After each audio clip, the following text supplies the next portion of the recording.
ಆತ್ಮೀಯ ತರಬೇತಿದಾರರೇ, ಈ ದಿನದ ತರಗತಿಗೆ ತಮಗೆಲ್ಲರಿಗೂ ಆದರದ ಸ್ವಾಗತ.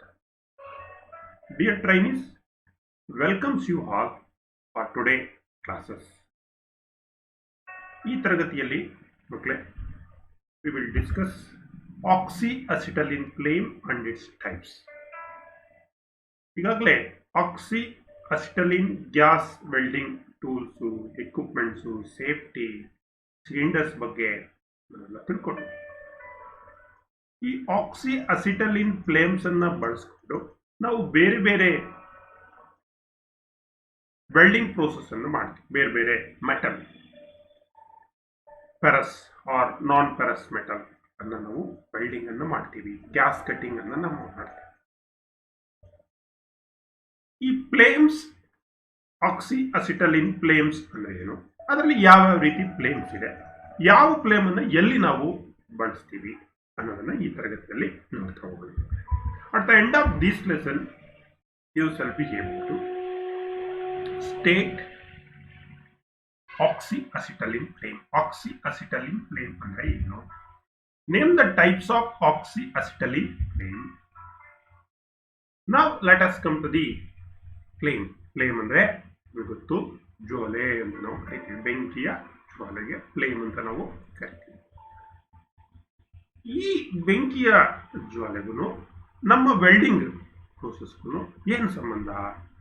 ನೋಡಿ, ವೆಲ್ಡಿಂಗ್ ಅನ್ನ ಮಾಡಬೇಕಾದ್ರೆ ಮಕ್ಕಳೇ ಈಟ್ ಬೇಕು. ಈಟ್ ಯಾತಕ್ಕೆ ಬೇಕು ನಮಗೆ? ಮೆಟಲ್ ಅನ್ನ ಮೆಲ್ಟ್ ಮಾಡಲಿಕ್ಕೆ, ಪಿಲ್ಲರ್ ರಾಡ್ ಅನ್ನ ಕರಗಿಸ್ಲಿಕ್ಕೆ. ಸೊ ಮೆಟಲ್ ಅನ್ನ ಮೆಲ್ಟ್ ಮಾಡಿ ವೆಲ್ಡ್ ಅನ್ನ ಅಂದ್ರೆ ಮೆಟಲ್ ಅನ್ನ ಜಾಯ್ನಿಂಗ್ ಮಾಡ್ತಕ್ಕಂಥ ಪ್ರೋಸೆಸ್, ದಟ್ ಮೀನ್ಸ್ ಫ್ಯೂಷನ್. ಅದಕ್ಕೆ ನಮ್ಗೆ ಏನ್ ಬೇಕಾಗುತ್ತೆ? ಈ ಒಂದು ಈಟ್ ಸೋರ್ಸ್ ಬೇಕು. ಆ ಈಟ್ ಸೋರ್ಸೇ ಈ ಫ್ಲೇಮ್, ಆಕ್ಸಿಅಸಿಟಲಿನ್ ಫ್ಲೇಮ್ ಅಂತ ನಾವು ಕರಿತೀವಿ. ಸೊ ಇಲ್ಲಿ ಈ ಆಕ್ಸಿಅಸಿಟಲಿನ್ ಫ್ಲೇಮ್ ಅನ್ನ is a gas torch. Oxyacetylene flame ಯಾವ ರೀತಿ ನೋಡಿ, ಇಲ್ಲಿ ನೋಡಿ, ಈ ಗ್ಯಾಸ್ ಟಾರ್ಚ್ ನಲ್ಲಿ ಇಲ್ಲಿ ಫ್ಲೇಮ್ ಬರ್ತಾ ಇದೆ. ಯಾವ ರೀತಿ ಫ್ಲೇಮ್ ಬರ್ತಿದ್ದು? It is a mixture of oxygen and acetylene gas. ಎರಡು ಕಂಬಸ್ಟ್ ಆಗಿ ಅಂದ್ರೆ ಬಾಂಟ್ ಆಗಿ ಆ ನಾಜಲ್ ಟಿಪ್ ಅಲ್ಲಿ ನಾವು ಇಗ್ನೈಟ್ ಮಾಡಿದಾಗ ಫ್ಲೇಮ್ ಏನಾಗುತ್ತೆ? ಜನರೇಟ್ ಆಗುತ್ತೆ. ಸೊ ಆ ಫ್ಲೇಮ್ ಅನ್ನು ನಾವು ಎಲ್ಲಿ ಬಳಸ್ತೀವಿ? ನಾವು used for welding, cutting and other metal working process ನಾವು ಬಳಸ್ತೀವಿ. ಉದಾಹರಣೆಗೆ ಫ್ಲೇಮ್ ಕ್ಲೀನಿಂಗ್ ಇರ್ಬೋದು. ಸೊ ಈ ರೀತಿ ಬೇರೆ ಬೇರೆ ಪರ್ಪಸ್ಗೆ, ಮುಖ್ಯವಾಗಿ ವೆಲ್ಡಿಂಗ್ ಅನ್ನು ಮಾಡೋದಕ್ಕೆ ಏನನ್ನ ಬಳಸ್ತೀವಿ? Oxyacetylene flames. ಇದರಲ್ಲಿ ಬೇರೆ ಬೇರೆ ಇದೆ, ನೋಡೋಣ. ಗೊತ್ತಾಯ್ತಲ್ಲ? Oxyacetylene flame is a gas torch that burns a mixture of oxygen and acetylene to produce high temperature flame that can be used for welding and cutting and other metal working process ನಲ್ಲಿ ನಾವು ಆಕ್ಸಿಅಸಿಟಲಿನ್ flame ಅನ್ನು ನಾವು ಬಳಸ್ತೀವಿ. ಯಾವುದೇ ಒಂದು ಆಕ್ಸಿಅಸಿಟಲಿನ್ flame ಅನ್ನ ಬಳಸ್ಕೊಂಡು ನಾವು ಗ್ಯಾಸ್ ವೆಲ್ಡಿಂಗ್ ಅಥವಾ ಗ್ಯಾಸ್ ಕಟಿಂಗ್, ಮೆಟಲ್ ಕಟಿಂಗ್ ಅನ್ನು ಮಾಡಬೇಕಾದ್ರೆ the essential requirement for oxyacetylene welding is well controlled flame with sufficient heat. ಆ ಮಿಕ್ಸಿಂಗ್ ಆಗಿ ಅದು ಕಂಬಸ್ಟ್ ಆಗಿ ಬರ್ನ್ ಆಗ್ತಾ ಇರುತ್ತಲ್ಲ ಫ್ಲೇಮ್, ಅದು ಕಂಟ್ರೋಲ್ ಅಲ್ಲಿ ಇರಬೇಕು. ಸೊ ಆಕ್ಸಿಜನ್ ಪ್ರಮಾಣ, ಅಸಿಟಲಿನ್ ಪ್ರಮಾಣ ನಾವು ಕಂಟ್ರೋಲ್ ಅನ್ನು ಮಾಡಿಕೊಂಡಾಗ ಅದು ಸಫಿಷಿಯಂಟ್ ಹೀಟ್ ಅನ್ನು ನಮಗೆ ಕೊಡಲಿಕ್ಕೆ ಸಾಧ್ಯ ಆಗುತ್ತೆ. ಹಾಗಾಗಿ it is an essential requirement for oxyacetylene welding is a well controlled flame with sufficient heat. Acetylene or oxygen flame ಏನ ಅಂತ ಕರಿತೀವಿ? ಆಕ್ಸಿಅಸಿಟಲಿನ್ ಫ್ಲೇಮ್ ಅಂತ ಕರಿತೀವಿ. It burns at about 3773 Kelvin, degree Kelvin, ಅಂದರೆ ಸುಮಾರು 3500 ಡಿಗ್ರಿ ಸೆಂಟಿಗ್ರೇಡ್ ಅಥವಾ 6332 degree ಫಾರೆನ್ಹೀಟ್ ಅಥವಾ 3773 kelvin K ನಾವು ಕರಿತೀವಿ. ಅಷ್ಟು ಫ್ಲೇಮ್ ಇದು, ಅಷ್ಟು ಟೆಂಪರೇಚರ್ನಲ್ಲಿ ಬರ್ನ್ ಅನ್ನು ನಾವು ಮಾಡ್ತೀವಿ. This is oxyacetylene flame. Now let us come to what are all the types of oxyacetylene flames. So oxyacetylene flame ಅಲ್ಲಿ ಮುಖ್ಯವಾಗಿ 3 ತರ ಇದೆ. Number one is called neutral plane ಅಂತ ಕರಿತೀವಿ. So this is neutral plane. ಏನು neutral plane ಅಂತ ಒಂದು ರೀತಿಯಾದಂಥ ಪ್ಲೇನ್. ಸೊ ಎರಡನೇದು ಆಕ್ಸಿಡೈಸಿಂಗ್ ಪ್ಲೇನ್ ಅಂತ ನಾವು ಕರಿತೀವಿ. This is oxidising plane. Oxidising plane. Oxidising plane. So ಮೂರನೇದು ಕಾರ್ಬರೈಸಿಂಗ್ ಪ್ಲೇನ್ ಅಂತ ಕರಿತೀವಿ. So this is carburising plane. Carburising plane. So ಈ ಮೂರು ಥರ ಪ್ಲೇಮನ್ನು ಬಳಸ್ಕೊಂಡು ನಾವು ವೆಲ್ಡಿಂಗ್, ಗ್ಯಾಸ್ಕೆಟಿಂಗ್ ಅಥವಾ ಅದರ್ ಫ್ಲೇಮನ್ನು ಬಳಸ್ಕೊಂಡು, ಉದಾಹರಣೆಗೆ ಫ್ಲೇಮ್ ಕ್ಲೀನಿಂಗ್ ಮೆಥಡ್ಸ್ ಇರ್ಬೋದು, ಇಲ್ಲಿ ನಾವು ಬಳಸ್ತೀವಿ. So this are all the 3 important types of oxy ಅಸಿಟಲೀನ್ flame. ಈಗ ಒನ್ ಬೈ ಒನ್ ಹೋಗ್ತಾ ಹೋಗೋಣ. ಫಸ್ಟ್ ನ್ಯೂಟ್ರಲ್ ಫ್ಲೇಮನ್ನು ನೋಡೋಣ. ಸೊ ನ್ಯೂಟ್ರಲ್ ಫ್ಲೇಮ್, ಈಗ ನಿಮಗೆ ಇಲ್ಲಿ ಒಂದು ಚಿತ್ರ, ವೆಲ್ಡಿಂಗ್ ಟಾರ್ಚ್ ಅನ್ನು ತೆಗೆದುಕೊಂಡು, ಬ್ಲೋ ಪೈಪ್ ಅನ್ನು ತೆಗೆದುಕೊಂಡು, ಎರಡೂ ಗ್ಯಾಸ್ ಅನ್ನು, ಆಕ್ಸಿಜನ್ ಮತ್ತು ಅಸಿಟಲಿನ್ ಗ್ಯಾಸ್ ಅನ್ನು ನಾವು ಸಪ್ಲೈ ಮಾಡಿಕೊಂಡು ಅಡ್ಜಸ್ಟ್ ಮಾಡಿಕೊಂಡು ಮುಂದೆ ಆ ನಾಜಲ್ ಟಿಪ್ ಹತ್ರ ಇಗ್ನೈಟ್ ಮಾಡಿದಾಗ ಫ್ಲೇಮ್ ಬರ್ತದೆ. ಆ ಫ್ಲೇಮ್ ಯಾವ ರೀತಿ ಇರಬೇಕು, ಯಾವ ರೀತಿ ಅಡ್ಜಸ್ಟ್ಮೆಂಟ್ ಇರಬೇಕು, ಯಾವ ರೀತಿ ಕಂಟ್ರೋಲ್ ಮಾಡಬೇಕು ಅಂದರೆ ಈ ನ್ಯೂಟ್ರಲ್ ಅಥವಾ ನ್ಯಾಚುರಲ್ ಫ್ಲೇಮ್ ಅಂತ ಕೂಡ ನಾವು ಕರಿತೀವಿ. ಈ ನ್ಯೂಟ್ರಲ್ ಫ್ಲೇಮ್ನಲ್ಲಿ ಆಕ್ಸಿಜನ್ ಪ್ರಮಾಣ ಮತ್ತು ಅಸಿಟಲಿನ್ ಪ್ರಮಾಣ ಏನಿರಬೇಕು, ಸಮವಾಗಿ ಇರಬೇಕು. ಆಕ್ಸಿಜನ್ ಮತ್ತು ಅಸಿಟಲಿನ್ ಪ್ರಮಾಣ ಏನಿದೆ ಸಮವಾಗಿ ಇದ್ದಾಗ ಈ ರೀತಿಯಾದಂಥ ಒಂದು ಫ್ಲೇಮ್ ನಿಮಗೆ ಕಾಣಿಸುತ್ತೆ. ಇಲ್ಲಿ ಕಲರ್ನಲ್ಲಿ ಒಂದು ರೌಂಡ್ ಕೋನ್, ಇಲ್ಲಿ ನಾಜಲ್ ಟಿಪ್ ಆರಿಪೈಸ್ ಇರುತ್ತಲ್ಲ, ಆರಿಪೈಸ್ನಲ್ಲಿ ಒಂದು ಇನ್ನರ್ ವೈಟ್ ಕಲರ್ ಕೋನ್ ಬರುತ್ತೆ. ವೈಟ್ ಕಲರ್ ಕೋನ್ ಆಯ್ತಾ. So white colour round cone ಜೊತೆಗೆ ಒಂದು ಲೆಂತಿ ಫ್ಲೇಮ್ ಇದೆ ನೋಡಿ, ಬ್ಲೂ ಕಲರ್, ಬ್ಲೂಯಿಸ್ ಇರ್ತಕ್ಕಂಥ ಒಂದು outer blue cone. So inner cone ಏನಿದೆ ಇದು ಟೆಂಪರೇಚರ್ ಎಷ್ಟು ಟೆಂಪರೇಚರ್ ಇರುತ್ತೆ ಅಂದರೆ burning temperature 3100 degree centigrade, burning temperature of the inner cone. So outer blue cone ಏನಿದೆ ಅಲ್ಲಿ ಈ ಫ್ಲೇಮ್ ಟೆಂಪರೇಚರು 1275 ಡಿಗ್ರಿ ಸೆಂಟಿಗ್ರೇಡ್. ನೋಡಿ ಈ ರೀತಿ ರೌಂಡ್ ಕ್ಲಿಯರ್ ಕೋನ್ ಇಟ್ಟು ಒಂದು ಲೆಂತಿ ಫ್ಲೇಮ್ ಇದ್ರೆ ಅದನ್ನು ನೀವು ಗ್ಯಾಸನ್ನು ಅಡ್ಜಸ್ಟ್ ಮಾಡ್ತಾ ಇದ್ದಾಗಲೇ ಗೊತ್ತಾಗೋಗುತ್ತೆ ನಿಮಗೆ. ಈ ರೀತಿಯಾದಂಥ ಒಂದು ಆಕಾರ ಬರಬೇಕು ಎಲ್ಲಿ, ಆ ಫ್ಲೇಮ್ ತುದಿಯಲ್ಲಿ.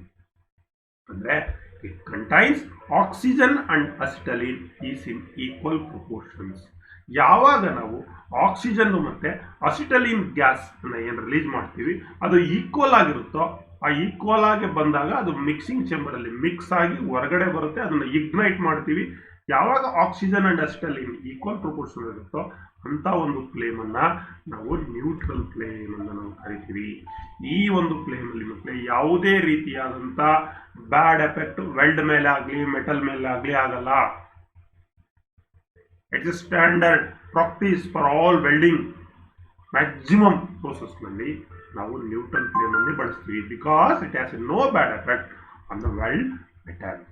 ಸೊ ಇಟ್ ಈಸ್ ಈ ನ್ಯೂಟ್ರಲ್ ಫ್ಲೇಮನ್ನು ಬಳಸ್ಕೊಂಡು ಏನನ್ನು ಕೆಲಸ ಮಾಡ್ತೀವಿ, ವೆಲ್ಡಿಂಗ್ MS ಮೈಲ್ಡ್ ಸ್ಟೀಲನ್ನು ವೆಲ್ಡ್ ಮಾಡ್ತಕ್ಕಂಥದ್ದು, ಕ್ಯಾಸ್ಟ್ ಐರನನ್ನು ವೆಲ್ಡ್ ಮಾಡ್ತಕ್ಕಂಥದ್ದು, ಸ್ಟೈನ್ಲೆಸ್ ಸ್ಟೀಲನ್ನು ವೆಲ್ಡ್ ಮಾಡ್ತಕ್ಕಂಥದ್ದು, ಕಾಪರನ್ನು ವೆಲ್ಡ್ ಮಾಡ್ತಕ್ಕಂಥದ್ದು, ಅಲ್ಯೂಮಿನಿಯಮನ್ನು ವೆಲ್ಡ್ ಮಾಡ್ತಕ್ಕಂಥದ್ದು. ನೋಡಿ ನ್ಯೂಟ್ರಲ್ ಫ್ಲೇಮು ಇಷ್ಟು ಕೆಲಸವನ್ನು.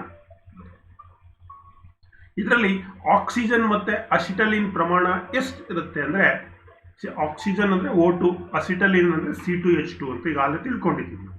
ಸೊ 1:1 ಅಂದರೆ ಒಂದು ಭಾಗ ಅಸಿಟಲಿನ್, ಒಂದು ಭಾಗ ಆಕ್ಸಿಜನ್. ಅಂದರೆ ಅಸಿಟಲಿನ್ ಅಂಡ್ ಆಕ್ಸಿಜನ್ ಅಥವಾ oxygen and acetylene is in equal proportional.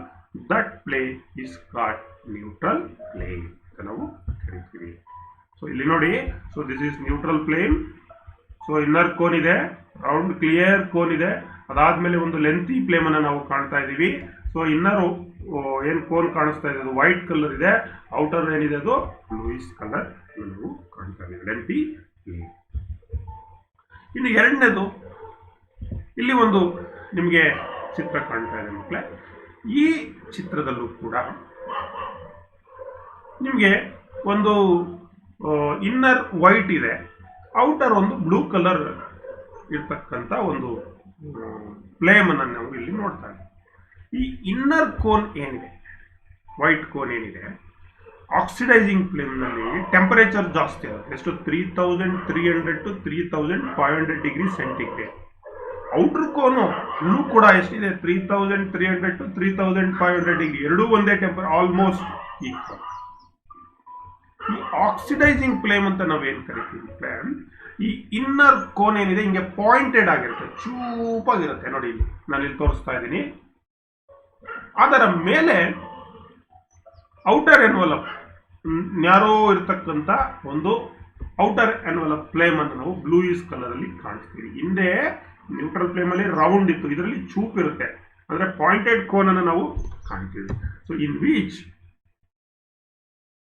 ಈ ಒಂದು ಮತ್ತೆ ಈ ಇನ್ನರ್ ಕೋನಿನೇ ಅದು ಸಾರ್ಟ್ ಪಾಯಿಂಟೆಡ್, ತುಂಬಾ ಚಿಕ್ಕದಿರುತ್ತೆ ಮತ್ತೆ ಶಾರ್ಪ್ ಆಗಿರುತ್ತೆ, sharp pointed.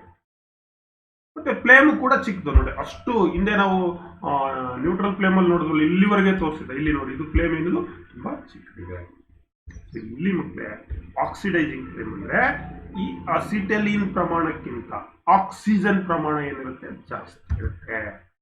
Contains excess of oxygen than acetylene. ನಾವು ಬ್ಲೋ ಪೈಪ್ ಇಂದ ಆಕ್ಸಿಜನ್ ಅಸಿಟಲಿನ್ ಅನ್ನು ನಾವು ಏನು ರಿಲೀಸ್ ಮಾಡ್ತೀವಿ ಅದ್ರಲ್ಲಿ ಒಂದು ಸ್ವಲ್ಪ ಆಕ್ಸಿಜನ್ ಜಾಸ್ತಿ ರಿಲೀಸ್ ಆದರೆ ಈ ರೀತಿಯಾದಂಥ flame. So contains excess of oxygen. The inner zone is very bright white color. Inner zone ಏನಿದೆ ಅಥವಾ inner cone ಅಂತ ಕರಿತೀವಿ. It is a short pointed cone. Bright white color ಇರುತ್ತೆ. And has a temperature at about 3300 degrees centigrade. The outer plane ಅದು short ಇರುತ್ತೆ. It has a blue in color. ಅದು ಯಾವ colour ಇರುತ್ತೆ? ಬ್ಲೂ ಕಲರ್ ಅನ್ನು ನಾವು ನೋಡಬಹುದು. It has a oxidizing effect on the weld metal. ನೋಡಿ ಹಿಂದೆ ನಾವು ನ್ಯೂಟ್ರಲ್ ಫ್ಲೇಮ್ ಅನ್ನ ನೋಡಿದಾಗ there is no effect welding ಅಲ್ಲಿ ಆಗ್ಬೋದು, ಮೆಟಲ್ ಮೇಲೆ ಆಗ್ಬೋದು. ಆದರೆ ಎಲ್ಲಿ ನಾವು ಎಕ್ಸಸ್ ಆಕ್ಸಿಜನ್ ಅನ್ನ ಸಪ್ಲೈ ತಗೊಂಡು ಆಕ್ಸಿಡೈಸಿಂಗ್ ಫ್ಲೇಮ್ ಅನ್ನ ಮಾಡ್ಕೊಳ್ತೀವೋ ಅಲ್ಲಿ ಆಕ್ಸಿಡೈಸಿಂಗ್ ಎಫೆಕ್ಟ್ ಆಗುತ್ತೆ. This flame is use to weld copper alloy. Copper alloy ನ ವೆಲ್ಡ್ ಮಾಡಲಿಕ್ಕೆ, ಸೊ ಕಾಪರ್ ಅಲಾಯ್ ಅನ್ನು ವೆಲ್ಡ್ ಮಾಡಲಿಕ್ಕೆ, so that is like brass, bronze, ಈ ರೀತಿಯಾದಂಥ ಮೆಟಲ್ ಅನ್ನ ವೆಲ್ಡ್ ಮಾಡಲಿಕ್ಕೆ ನಾವು ಯಾವುದನ್ನ ಯೂಸ್ ಮಾಡ್ತೀವಿ? ಆಕ್ಸಿಡೈಸಿಂಗ್ ಫ್ಲೇಮ್ ಅನ್ನ ಯೂಸ್ ಮಾಡ್ತೀವಿ. ಈ ಆಕ್ಸಿಡೈಸಿಂಗ್ ಫ್ಲೇಮ್ ಇದು it is suitable for welding brass to control the burning of zinc. Zinc burn ಆಗೋಗುತ್ತೆ. ಕೆಲವು ಈ ರೀತಿ ಕಾಪರ್ ಅಲಾಯಲ್ಲಿ ನಾವು ವೆಲ್ಡ್ ಅನ್ನು ಮಾಡುವಾಗ ಅದನ್ನ ಪ್ರಿವೆಂಟ್ ಮಾಡಲಿಕ್ಕೆ, ಅದನ್ನ ಕಂಟ್ರೋಲ್ ಮಾಡಲಿಕ್ಕೆ ನಾವು ಆಕ್ಸಿಡೈಸಿಂಗ್ ಫ್ಲೇಮ್ ಅನ್ನು ಬಳಸ್ತೀವಿ. ಅಂಡ್ ಆಲ್ಸೋ ಗ್ಯಾಸ್ ಕಟಿಂಗ್ ನಲ್ಲಿ ನಾವು ಜಾಸ್ತಿ ಬಳಸ್ತೀವಿ. So this flame is used to weld copper alloy like brass, bronze etcetera. It is suitable for welding brass to control the burning of zinc. Oxidizing flame ಅಂದ ತಕ್ಷಣ ಏನ್ ಬರಬೇಕು? ಅಸಿಟಲಿನ್ಗಿಂತ oxygen ಪ್ರಮಾಣ ಜಾಸ್ತಿ ಇರುತ್ತೆ. ತುಂಬಾ ಸಣ್ಣದ ಒಂದು ಪಾಯಿಂಟೆಡ್ ಇರತಕ್ಕಂಥ ಒಂದು ಇನ್ನರ್ ಕೋನ್ ವೈಟ್ ಕಲರ್ ಇರುತ್ತೆ. ಔಟರ್ ಫ್ಲೇಮ್ ಏನಿದೆ ಅದು ಕೂಡ ಬ್ಲೂಯಿಸ್ ಕಲರ್ ಇರುತ್ತೆ, ಚಿಕ್ಕದಿರುತ್ತೆ, ಅಂತ ಜಾಸ್ತಿ ಆದಂತ ಲೆಂತ್ ಇರಲ್ಲ. ಇಲ್ಲಿ ರೇಷಿಯೋ ಏನ್ ನೋಡಿ, 1.5:1. ಅಂದ್ರೆ ಅಸಿಟಲಿನ್ 1 ಇದ್ರೆ ಆಕ್ಸಿಜನ್ ಪ್ರಮಾಣ ಎಷ್ಟು? 1.5 ಪಟ್ಟು ಇರುತ್ತೆ. ಎಷ್ಟಿರುತ್ತೆ? 1.5 ಪಟ್ಟು ಬರುತ್ತೆ. ಅಂದ್ರೆ ಆಕ್ಸಿಜನ್ ಜಾಸ್ತಿ ಇರುತ್ತೆ ಅಸಿಟಲಿನ್ಗೆ. That's why it is called oxidizing flame ಅಂತ ನಾವು ಕರಿತೀವಿ. Another one flame, ಮೂರನೇದು, that is carburizing flame ಅಂತ ನಾವು ಕರಿತೀವಿ. ಇಲ್ಲಿ ನೋಡಿ, ಅಲ್ಲಿ ಎಲ್ಲ ಒಂದು ರೌಂಡ್ ಕೋನ್ ಇತ್ತು, ಲೆಂತಿ ಫ್ಲೇಮ್ ಇತ್ತು. ಇಲ್ಲಿ ಇನ್ನು ಎರಡನೇದಲ್ಲಿ ಬಂದ್ರೆ ಸಾಲ್ಟ್ ಪಾಯಿಂಟೆಡ್ ಕೋನು, ಒಂದು ಚಿಕ್ಕ ಫ್ಲೇಮ್. ಈ ಕಾರ್ಬರೈಸಿಂಗ್ ಫ್ಲೇಮ್ ಅಲ್ಲಿ ನೋಡಿ, ಒಂದು ಇನ್ನರ್ ವೈಟ್ ಕೋನು, ಅದ್ರ ಮೇಲೆ ಮತ್ತೆ ಇನ್ನೊಂದು ರೆಡ್ ಕೋನು, ಅದ್ರ ಮೇಲೆ ಒಂದು ಔಟರ್ ಬ್ಲೂ ಕೋನ್. 3 ಫ್ಲೇಮ್ ಅನ್ನು ನಾವಿಲ್ಲಿ ಕಾಣ್ತಾ ಇದ್ದೀವಿ. So this is carburizing flame. In carburizing flame, the acetylene ಏನಿದೆ ಅದು ಆಕ್ಸಿಜನ್ ಗಿಂತ ಜಾಸ್ತಿ.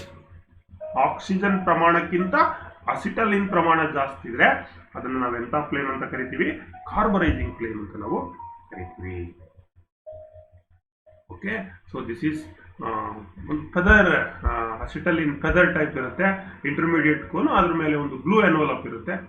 So bright inner cone that is in white color, in which contains excess of acetylene than oxygen. ಆಕ್ಸಿಜನ್ಗಿಂತ acetylene ಪ್ರಮಾಣ ಜಾಸ್ತಿ ಇದರಲ್ಲಿ ಇರುತ್ತೆ.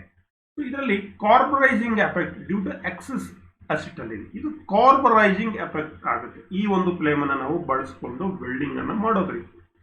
ಬಿಕಾಸ್ ಅಸಿಟಲಿನ್ ಪ್ರಮಾಣ ಏನಿದೆ ಅದು ಆಕ್ಸಿಜನ್ಗಿಂತ ಜಾಸ್ತಿ ಇದೆ.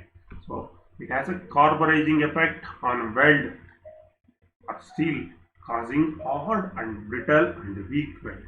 ಯಾವಾಗ ವೆಲ್ಡ್ ಸರ್ಫೇಸ್ ಅಥವಾ ವೆಲ್ಡ್ ಮಾಡಿರ್ತೀರಿ ಅಲ್ಲಿ ಕಾರ್ಬರೈಸಿಂಗ್ ಎಫೆಕ್ಟ್ ಆಯಿತು ಆ ಮೆಟಲ್ ಮೇಲೆ, ಸೊ ಆ ಮೆಟಲ್ ಸರ್ಫೇಸ್ ಏನಿರುತ್ತೆ ಹಾರ್ಡ್ ಆಗುತ್ತೆ. ಯಾವಾಗ ಹಾರ್ಡ್ ಆಯಿತೋ ಅದು ಬ್ರಿಟಲ್ ಆಗುತ್ತೆ ಮತ್ತೆ ವೀಕ್ ಆಗುತ್ತೆ. ಏನಾಗುತ್ತೆ? ವೀಕ್ ಆಗುತ್ತೆ. So this is carburising flame. So it contains excess of acetylene then oxygen. It is used for, ಹಾಗಾಗಿ ಇದನ್ನ ಎಲ್ಲಿ ಯೂಸ್ ಮಾಡ್ತಾರೆ ಅಂದ್ರೆ ಮಕ್ಕಳೇ, ಇಟ್ ಈಸ್ ಯೂಸ್ಡ್ ಫಾರ್ ಸ್ಟೆಲೈಟಿಂಗ್ ಅಂತ ಕರಿತೀವಿ ನಾವು. ಎಂತ ಒಂದು ಸ್ಟೆಲೈಟಿಂಗ್ ಅನ್ನೋದು ಏನಂತಂದ್ರೆ ಇದನ್ನ ಆಡ್ ಪೇಸ್ಟಿಂಗ್ ಅಂತ ಕರಿತೀವಿ. ಇನ್ನೊಂದು ಲಿಂಡೆ ಮೆಥಡ್ ಆಫ್ ವೆಲ್ಡಿಂಗ್ ಅಂತ ಬಂದಿದೆ. So it is another process of welding. ಆ ಲಿಂಡೆ ಮೆಥಡ್ ಆಫ್ ವೆಲ್ಡಿಂಗ್ ಅನ್ನ ಮಾಡಬೇಕಾದ್ರೆ ನೆನ್ಪಿನಲ್ಲಿ ಇಟ್ಕೊಳ್ಳಿ, ಕಾರ್ಬರೈಸಿಂಗ್ ಫ್ಲೇಮ್ ಬೇಕು ಮತ್ತೆ ಟೆಕ್ನಿಕ್ ಕೂಡ ರೈಟ್ ವರ್ಡ್ ಟೆಕ್ನಿಕ್ ಅನ್ನು ನಾವು ಬಳಸಬೇಕಾಗುತ್ತೆ. ಯಾವುದು? ಲಿಂಡೆ ಮೆಥಡ್ ಆಫ್ ವೆಲ್ಡಿಂಗ್ ಅಂದರೆ it is A process of welding the metal like steel pipes ಮತ್ತೆ ಫ್ಲೇಮ್ ಕ್ಲೀನಿಂಗ್. ಅಲ್ಲಿ ಅಂದರೆ ಇಲ್ಲಿ when a gas is allowed to expand adiabatically from a region of high pressure to a region of extremely low pressure, it is confined by coating. So that is called Linde method of welding ಅಂತ ನಾವು ಕರಿತೀವಿ. So ಕಾರ್ಬರೈಸಿಂಗ್ flame ಅಂದ ತಕ್ಷಣ ನಿಮ್ಮ ಮನಸ್ಸಿನಲ್ಲಿ ನಿಮ್ಮ ಕಣ್ಣಲ್ಲಿ ಏನು ಬರಬೇಕು? ಇದರಲ್ಲಿ ಒಂದು ಇನ್ನರ್ ವೈಟ್ ಕೋನ್ ಇರುತ್ತೆ, ಅದರ ಮೇಲೆ ಒಂದು ಇಂಟರ್ಮೀಡಿಯೇಟ್ ರೆಡ್ ಕೋನ್ ಇರುತ್ತೆ, ಅದ್ರ ಮೇಲೆ ಇನ್ನೊಂದು ಫೆದರ್ ಏನಿರುತ್ತೆ ಔಟರ್ ಬ್ಲೂ ಕೋನ್ ಅನ್ನು ನಾವು ಕಾಣ್ತೀವಿ. So this is carburising flame. ಈ ಕಾರ್ಬರೈಸಿಂಗ್ ಫ್ಲೇಮ್ ಅಲ್ಲಿ ಅಸಿಟಲಿನ್ ಪ್ರಮಾಣ ಆಕ್ಸಿಜನ್ಗಿಂತ ಜಾಸ್ತಿ ಇರುತ್ತೆ, ಹಾಗಾಗಿ ಇಲ್ಲಿ ಕಾರ್ಬರೈಸಿಂಗ್ ಎಫೆಕ್ಟ್ ಆಗುತ್ತೆ. ಸೊ ಕಾರ್ಬರೈಸಿಂಗ್ ಎಫೆಕ್ಟ್ ಆದರೆ ವೆಲ್ಡ್ ಮೇಲೆ ಏನು ಪರಿಣಾಮ ಬೀರುತ್ತೆ? ಮೆಟಲ್ ಹಾರ್ಡ್ ಆಗುತ್ತೆ, ಬ್ರಿಟಲ್ ಆಗುತ್ತೆ, ನಿಮ್ಮ ವೆಲ್ಡಿಂಗ್ ವೀಕ್ ಆಗುತ್ತೆ. ಸೊ ಹಾಗಾಗಿ ಇದನ್ನ ಎಲ್ಲಿ ಬಳಸ್ತಾರೆ? ಹಾಗಾದ್ರೆ ಇದನ್ನ ಸ್ಟೆಲೈಟಿಂಗ್ ಅಂತ ಕರಿತೀವಿ, ಹಾರ್ಡ್ ಪೇಸ್ಟಿಂಗ್ ಅಂತ ಕರಿತೀವಿ, ಅಥವಾ another one process of Linde method of welding steel pipes and flame cleaning ನಲ್ಲಿ ಕಾರ್ಬರೈಸಿಂಗ್ ಫ್ಲೇಮ್ ಅನ್ನು ನಾವು ಬಳಸ್ತೀವಿ. ಈ ಕಾರ್ಬರೈಸಿಂಗ್ ಫ್ಲೇಮ್ ರೇಷಿಯೋ, ಈಗ ಆಕ್ಸಿಜನ್ ಇದು ನ್ಯೂಟ್ರಲ್ ಫ್ಲೇಮ್ ಆದರೆ 1:1 ರೇಷಿಯೋ, ಆಕ್ಸಿಡೈಸಿಂಗ್ ಫ್ಲೇಮ್ ಆದರೆ 1.5:1. ಅದೇ ಕಾರ್ಬರೈಸಿಂಗ್ ಫ್ಲೇಮ್ ಆದರೆ ನೋಡಿ ಜಾಸ್ತಿ 3.071:1. ಅಂದರೆ ಅಸಿಟಲಿನ್ ಎಷ್ಟಿದೆ? 3 ಪಟ್ಟಿದೆ, ಆಲ್ಮೋಸ್ಟ್ 3 ಪಟ್ಟು. So this is called carburising flame ಅಂತ ನಾವು ಕರಿತೀವಿ.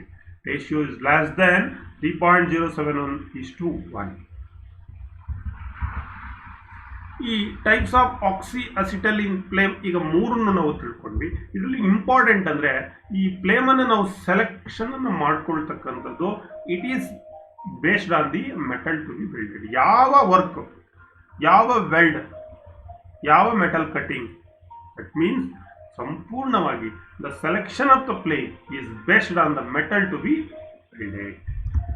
So the neutral flame is the most common used. ಹಾಗಾಗಿ ನ್ಯೂಟ್ರಲ್ ಫ್ಲೇಮ್ ಅನ್ನು ನಾವು ಕಾಮನ್ ಆಗಿ ನಾವು ಬಳಸ್ತೀವಿ. ಸೊ ಈಗ ಇಲ್ಲಿವರೆಗೆ ನಾವು ಈ ಆಕ್ಸಿ ಅಸಿಟಲಿನ್ ಫ್ಲೇಮ್ ಅಂದರೆ ಏನು, ಎಷ್ಟು ಥರ ಫ್ಲೇಮ್ ಇದೆ, ಯಾವ ಫ್ಲೇಮ್ ಇದೆ, ಅದ್ರ ಫ್ಲೇಮ್ ಟೆಂಪರೇಚರ್ಸ್ ಎಷ್ಟಿದೆ, ಅದ್ರ ಕಲರ್ ಏನಿದೆ, ಅದ್ರ ಕ್ಯಾರೆಕ್ಟರಿಸ್ಟಿಕ್ ಏನು, ಅದನ್ನು ಯಾವುದಕ್ಕೆ ನಾವು ಯೂಸ್ ಮಾಡ್ತೀವಿ ನಾವು. Let us come to the assignment stage, application stage. ಇಲ್ಲಿ ಪರೀಕ್ಷಾ ದೃಷ್ಟಿಯಿಂದ ನಿಮಗೆ ಯಾವ ರೀತಿಯಾದಂಥ ಪ್ರಶ್ನೆಗಳನ್ನು ಕೇಳಬಹುದು ನೋಡ್ತಾ ಹೋಗ್ತೀನಿ. ಮೊದಲು ಫ್ಲೇಮನ್ನ ಕ್ಯಾರೆಕ್ಟರಿಸ್ಟಿಕ್ಸ್ ಅನ್ನು ತೆಗೆದುಕೊಂಡಿದ್ದೀನಿ. Oxygen is more than acetylene. Acetylene is more than oxygen. Acetylene and oxygens are in equal proportion. ಇದು 3 ಥರ ಫ್ಲೇಮ್ ಬಗ್ಗೆ ನಿಮ್ಗೆ ಹೇಳಿದ್ದೀನಿ. ಈಗ to weld most of the common metal, ಈಗ ಟೈಪ್ಸ್ ಆಫ್ ಫ್ಲೇಮ್ ತಗೊಳ್ತಾ ಇದ್ದೀನಿ ನೋಡಿ. 3 ಫ್ಲೇಮ್ ಬಂತು, A, B, C. ಈಗ ನೋಡಿ ರೌಂಡ್ ಇರ್ತಕ್ಕಂಥದ್ದು ನ್ಯೂಟ್ರಲ್, ಪಾಯಿಂಟೆಡ್ ಇರ್ತಕ್ಕಂಥದ್ದು ಆಕ್ಸಿಡೈಸಿಂಗು. ಈ ತ್ರಿಬಲ್ ಕೋನ್ ನಿಮ್ಗೆ ಏನು ಕಾಣ್ತಾ ಇದೆ ಇಲ್ಲಿ, ಅದು ಕಾರ್ಬರೈಸಿಂಗ್ ಫ್ಲೇಮ್. ಇಲ್ಲಿ ಸಮ ಆಕ್ಸಿಜನ್ ಅಸಿಟಲಿನ್, ಇಲ್ಲಿ ಆಕ್ಸಿಜನ್ ಜಾಸ್ತಿ ಅಸಿಟಲಿನ್ ಕಡಿಮೆ. ಈ ಒಂದು ಚಿತ್ರದಲ್ಲಿ ಆಕ್ಸಿಜನ್ ಇಂಥ ಅಸಿಟಲಿನ್ ಜಾಸ್ತಿ ಇದೆ. ಈಗ ನಾವು ಏನು ಮಾಡೋಣ, ಇದನ್ನು ಮ್ಯಾಚ್ ಮಾಡೋಣ. ಸೊ ಯಾವ ಇದರಲ್ಲಿ ಒಂದನೇದರಲ್ಲಿ oxygen is more than acetylene in which? So yes, one is C. Oxygen is more than acetylene ಅಂದರೆ ಅದನ್ನ ಎಂತ ಫ್ಲೇಮ್ ಅಂತ ಕರಿತೀವಿ? Oxidising flame, short pointed cone. C. Acetylene is more than oxygen, acetylene ಜಾಸ್ತಿ ಇದ್ರೆ ಅದನ್ನ ಕಾರ್ಬನೈಸಿಂಗ್ ಫ್ಲೇಮ್ ಅಂತ ಕರಿತೀವಿ. ಈ ಫ್ಲೇಮ್ ನೋಡಿ, ಚಿತ್ರ ನೋಡಿ ಗುರ್ತಡಿಬೇಕು. This is A. Acetylene and oxygen are in equal proportion, ಎರಡು ಸಮ ಇದ್ರೆ round cone, that is B. ಸಾಮಾನ್ಯವಾಗಿ ಯಾವುದೇ ಒಂದು ವೆಲ್ಡಿಂಗ್ ಅನ್ನ ಮಾಡಬೇಕಾದ್ರೆ ಯಾವ ಫ್ಲೇಮ್ ಅನ್ನ ಬಳಸ್ತೀವಿ? Neutral flame, that is. So ಈ ರೀತಿ ನಿಮಗೆ ಅಪ್ಲಿಕೇಶನ್ ಸ್ಟೇಜಲ್ಲಿ ಗೊತ್ತಾಗಬೇಕು. ಫ್ಲೇಮ್ ನೋಡ್ತಾ ಇದ್ದಾಗೆ ಇದನ್ನ ನಿಮಗೆ ಒಂದೊಂದು ಪ್ರಶ್ನೆಗಳನ್ನು ಇಂಡಿವಿಜುವಲ್ ಆಗಿ ನಿಮಗೆ ಕೇಳ್ಬೋದು. ಇಲ್ಲಿ multiple choice question, CBT based examinations ಅಲ್ಲಿ ಈ ರೀತಿ. So on acetylene or oxygen flame burns at oxy acetylene flame ಅಂತ ಏನು ಕರಿತೀವಿ, ಅದು ಎಷ್ಟು ಡಿಗ್ರಿ ಟೆಂಪರೇಚರ್ನಲ್ಲಿ ಬರ್ನ್ ಆಗುತ್ತೆ? 2250K, 2526K, 3073K, 3773K, which is correct. ಈಗ ತಾನೇ ನಾನು ತೋರಿಸಿದ್ದೀನಿ. So it will burn. So 3773. So D is the correct answer. Degree centigrade, not Kelvin. So it is in degree centigrade. 3000 1 moment ನಿಮಗೆ ಇದರಲ್ಲಿ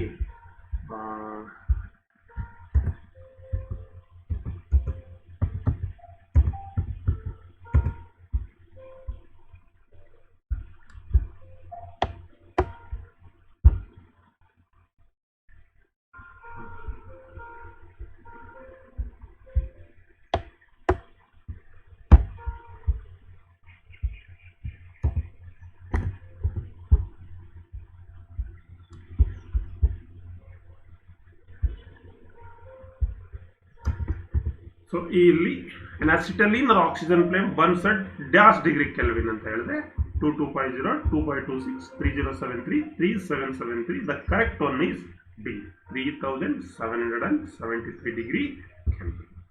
so neutral flame is used for joining and cutting off. Neutral flame ಅನ್ನ join ಮಾಡಲಿಕ್ಕೆ ಮತ್ತೆ cut ಮಾಡಲಿಕ್ಕೆ ನಾವು ಎಲ್ಲಿ ಬಳಸ್ತೀವಿ? Neutral flame ಅನ್ನ ಜಾಯಿನಿಂಗ್ ಮಾಡಲಿಕ್ಕೆ ಮತ್ತೆ ಕಟ್ ಮಾಡಲಿಕ್ಕೆ ಯಾವ ಸಂದರ್ಭದಲ್ಲಿ ಬಳಸ್ತೀವಿ ಅಂತಕ್ಕಂಥದ್ದು ಎರಡನೇ. Neutral flame is used for joining and cutting of all ferrous metal, all non ferrous metal, both A and B brass. So neutral flame common ಆಗಿ ಬಳಸ್ತಕ್ಕಂಥದ್ದು, ಅದನ್ನ ನಾವು ವೆಲ್ಡ್ ಮಾಡಲಿಕ್ಕೆ ಮತ್ತೆ ಕಟಿಂಗ್ ಮಾಡಲಿಕ್ಕೆ both ferrous and non ferrous metal. So ಅಲ್ಲಿಗೆ ಯಾವ್ದು ಕರೆಕ್ಟೋ?